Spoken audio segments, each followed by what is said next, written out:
Hello everyone, in this video I'm going to show you on how to get the Noob Icon Set in Geometry Dash.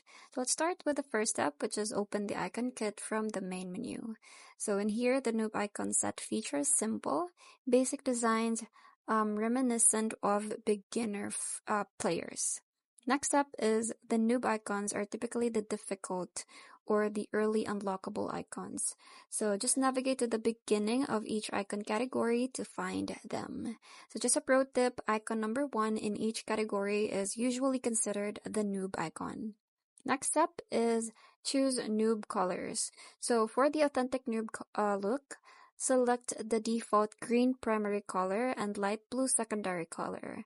So these are the classic starter colors. So just a pro tip, green and blue combo is the icon noob color scheme. Next up is select the first icon in each category. So cube, ship, ball, UFO, wave, robot, and spider to complete your noob set. So the simple designs are actually quite charming and nostalgic. Lastly is rock your noob style. So your complete noob icon set is ready, so you can enjoy playing with the classic beginner aesthetic that every GD player started with. So many pro players use noob icons, ironically. So it has become a fun trend. So that's pretty much it. I hope you find this video helpful. Thanks for watching, and I'll see you in my next one. Bye!